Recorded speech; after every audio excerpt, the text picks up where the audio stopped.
And the reason I asked him to share this evening is several things.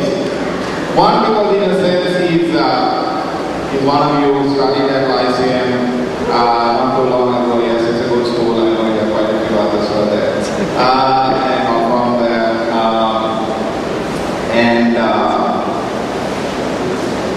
Went abroad for his studies in some of that. And today he's in Bible College in the Philippines and down here on holiday. But I didn't ask him to preach just because he's a Bible student on holiday. That is not the reason why I asked him to share. I asked him to share because the Lord has been doing things in his life, and the Lord has been working in his life, and he's been sharing what the Lord has been doing in his life. And always when the Lord does something in somebody's life, there is a story there is something to share. And so I in fact asked him not just only to preach a message, but to take some time and to share what the Lord has really done in his life, maybe some of the struggles he's had. And he told me, maybe Pastor, my whole message might be my testimony. So that's fine.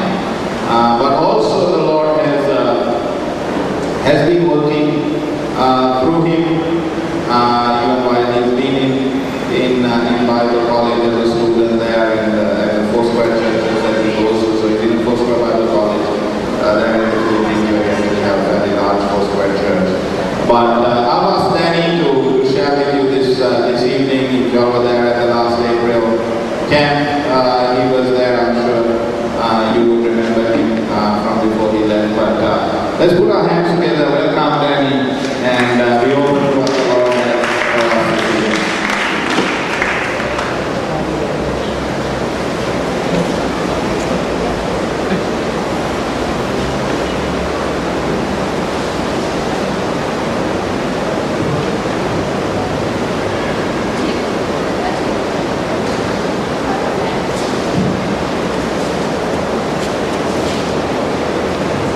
Wow, what a privilege actually to stand before you and be able to share God's word with you today. But before I share with you what the Lord has laid in my heart for tonight, as I told Uncle Hari that I will share something about what the Lord has been doing, actually teaching me, especially in my time in the Philippines. But on a more easier note, just in case any of you is planning on visiting the Philippines, let me give you something to really be on the lookout for. When I first went there, it was about 2 days till I left the Bible College to just have a look around. And when I went out, I got the shock of my life. There is no nation that I have been to where there were so many homosexuals that I was freaked. To tell you the truth, they are everywhere. You turn a corner, you will see one. 6 out of 10 of them will be homosexuals. And it's so evident. You can actually look at a person and tell whether they're homosexual or not. And I was terrified. I was reluctant. And I go here, they are actually accustomed to living among such people. But for me, I was freaked out. To tell you the truth, they are even in the church.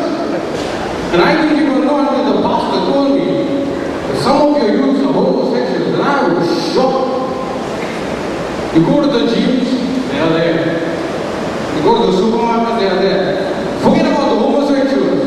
There are guys who dress up like girls and mini skirts and cheap blouses, and I'm wondering, my goodness, what on earth is this? And to tell you the truth, for 6 months, I never went out alone. I was so terrified. Even if I had to go out and cut my hair, I would take someone with me, like a little boy. But to tell you the truth, not that I have anything against this homosexual or anyone,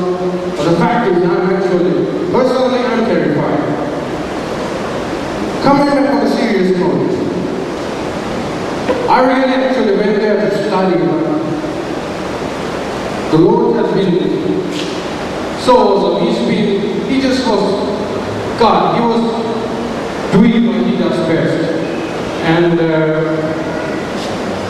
And I learned so much, especially, it's just not that people taught me anything, it's just that being in the very presence of God was so amazing, and the things that He's been doing, especially in the services, the way the Holy Spirit is moving was absolutely amazing. Actually, I tell you, I never expected.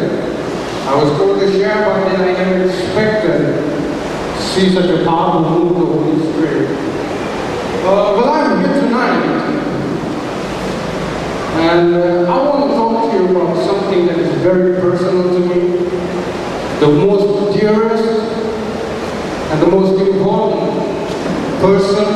relationship in my life. If you were there at the Nugego Good Friday service, Pastor Roger said something very important. He said, when sin is in your life, and when you are in sin, where or who do you turn to? And that's a question that has been raised up. If you've been in a church school, you would have heard this numerous occasions.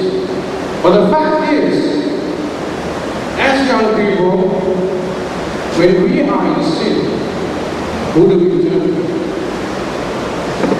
And the answer for that, I've been to all kinds of countries, and I've been asking this from so many different types of young people, and they said that though they have an intellectual understanding that they need to turn to God, when they are in sin, that is the last thing that they do. So tonight, I'm going to tell you how I was able, though filthy rotten, how I was able to go before my Father without any fear, though in so much of sin. But before I start, let me tell you something. If you have the faith to believe, a little bit of your heart to give tonight, I'll give you a promise tonight. You will walk out of this place in a manner like you never imagined, with a relationship like you never imagined. Let's pray. Father God, thank you for being such a good God. Thank you, Lord, for this new day that you have blessed us with. Thank you, Lord, for your unfailing love. Thank you, Lord, for your protection and your provision. Thank you, Lord, that through the trials and the temptations that you have kept us, oh Lord. Thank you, Lord, for once again giving us the opportunity to come into your presence, oh Lord, to hear your word. And Father God, I pray that we will receive a revelation of the Father heart of God tonight. Holy Ghost, have your way here tonight. Move, heal, and touch. Restore, reform, renew.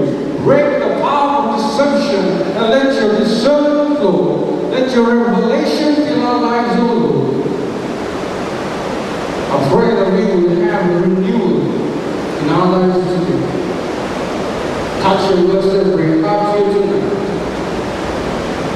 In the name of Jesus, I ask and pray. Everyone said, Amen.